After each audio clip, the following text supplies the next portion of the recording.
On va parler football, tiens. Elliott Samuel, bonjour. Benoît Perrochet n'étant pas là pendant quelques semaines, on est ravis de vous retrouver pour pouvoir commenter cette séquence qui avait lieu hier soir. Les Bleus qui ont rencontré, affronté l'Islande et connu quoi, des difficultés, c'est comme ça qu'on dit ? Oui, pourtant ils avaient connu un sans faute jusque-là dans cette campagne de qualification pour le Mondial 2026. Il y avait eu 3 matchs, 3 victoires pour les hommes de Didier Deschamps, mais ça a été plus compliqué hier en Islande. Il faut dire qu'il manquait beaucoup de joueurs, surtout en attaque. Pas de Kylian Mbappé, pas d'Ousmane Dembélé, le Ballon d'Or, pas de Marcus Thuram, Randal Kolo Muani. La liste elle est encore très longue, ça pourrait durer plusieurs minutes. Donc de nombreux remplaçants dans cette équipe de France. Et on va voir les images. Ça a été assez compliqué dans ce stade assez champêtre de Reykjavik. Vous voyez la frustration des Bleus avec l'ouverture du score ici des Islandais de Palsson. La défense française assez apathique. On est en première période. Il faut attendre l'heure de jeu pour voir vraiment les Bleus réagir. Par Christopher Nkunku, la frappe, elle est très belle de la part de l'attaquant du Milan AC. Et dans la foulée, c'est Jean-Philippe Mateta pour sa première titularisation qui donne l'avantage aux Bleus. On se dit que les Bleus se dirigent vers la victoire, mais non.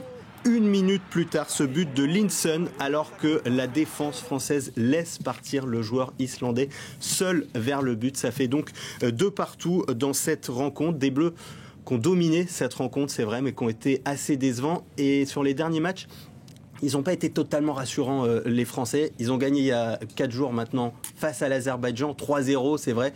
Mais le jeu produit a été assez médiocre, notamment en première période. Il y a un peu plus d'un mois, c'était contre l'Islande déjà. Et ça avait été assez compliqué, ça s'était joué sur le fil. Donc il va falloir en faire beaucoup plus, bien sûr, pour les Bleus dans les prochaines semaines pour monter un peu en niveau. C'est pas la méthode française, ça, attendre le dernier moment pour enfoncer le coup, histoire de maintenir le suspense. En tout cas, là, c'est garanti. La conséquence, c'est que les Bleus vont devoir donc attendre pour se qualifier pour le Mondial. C'était l'enjeu. Ouais, il y avait 2 critères pour que les Bleus se qualifient dès hier soir pour le Mondial 2026. S'imposer en Islande, c'est raté.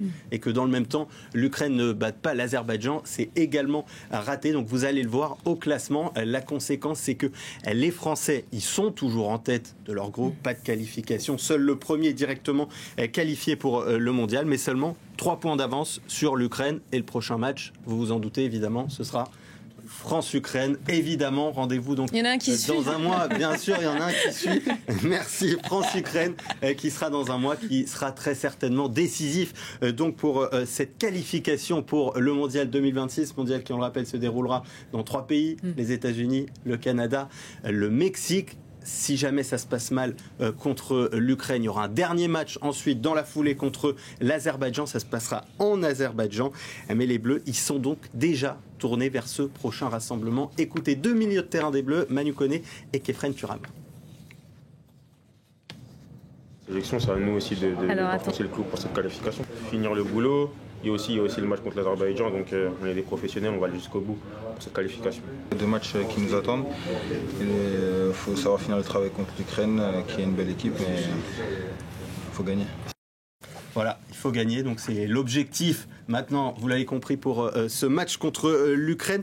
Les Bleus, quand même, ils sont sur une très belle série, 27e match de qualification de suite, que ce soit pour la Coupe du Monde ou pour l'Euro, sans défaite. La dernière défaite dans un match de qualification, c'était en 2019, donc évidemment Didier Deschamps, il espère qu'il ne va pas y avoir une nouvelle défaite dans un mois qui compromettrait les chances de qualification pour ce mondial. Il y aura quand même le retour de nombreux cadres cette fois-ci. Normalement, Kylian Mbappé, Ousmane Dembélé, Désiré Doué, ça devrait être quand même un peu plus simple cette fois-ci pour l'équipe de France avec une telle attaque pour aller obtenir une 8e qualification de suite pour une Coupe du Monde. Rendez-vous donc dans un mois maintenant du côté du Parc des Princes pour ce match décisif. On y croit avec l'artillerie lourde.